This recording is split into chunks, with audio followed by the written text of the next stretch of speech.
ఆచార్య ప్రబోధానంద యోగీశ్వరుల వారికి, జగద్గురు అయినటువంటి శ్రీకృష్ణ పరమాత్మకు నమస్కరించుకుంటూ త్రైత సిద్ధాంత భగవద్గీతలోని పురుషోత్తమ ప్రాప్తి యోగము అనే అధ్యాయములో 19వ శ్లోకం గురించి తెలుసుకుందాం.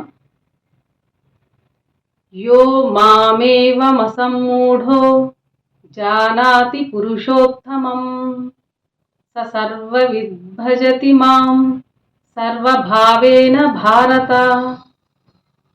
ఈ శ్లోకము పరమాత్మ గురించి తెలియజేయబడినది.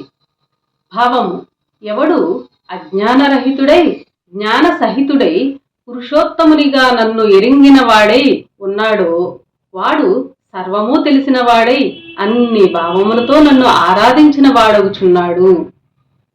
వివరము: ఎవడైతే పూర్ణస్థాయి జ్ఞానము తెలుసుకుంటున్నాడో, పూర్ణస్థాయి జ్ఞానము దేవుని జ్ఞానము తెలుసుకుంటున్నాడో వాడు పురుషోత్తముడైన పరమాత్మను క్షర అక్షరుల కంటే వేరుగా చూస్తున్నాడు. క్షర అక్షరులను శరీరమందే చూస్తూ పరమాత్మ అంతటా ఉన్నట్లు తెలియచున్నాడు. దేవుని జ్ఞానం తెలిసిన వాడు మాత్రమే క్షర అక్షరులు శరీరమందు ఉన్నారు అని తెలుసుకొనుచు పరమాత్మ అంతటా ఉన్నట్లు తెలియచున్నాడు. దేవుని జ్ఞానం తెలిసిన వాడు మాత్రమే పరమాత్మ యొక్క నిజ స్వరూపమును అర్థము చేసుకోగలుగుచున్నాడు. జ్ఞానము తెలిసినవాడు సర్వ విధముల పరమాత్మను అర్థము చేసుకున్న వానిని సర్వజ్ఞుడని చెప్పవచ్చును. అంటే ఇక్కడ ఏం చెప్తున్నా అంటే సర్వ విధముల అంటే అన్ని విధముల పరమాత్మను అర్థము చేసుకున్న వానిని సర్వజ్ఞుడని చెప్పవచ్చును.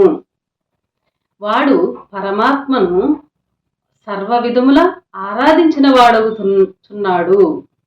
ఆ జ్ఞానము తెలుసుకున్న విధముగా అంటే సర్వ విధములుగా పరమాత్మను తెలుసుకున్నవాడు పరమాత్మను సర్వ విధముల ఆరాధించిన వాడవుచున్నాడు అని ఈ శ్లోకము ద్వారా మనకు తెలియజేశారు. అందరికీ నమస్కారం.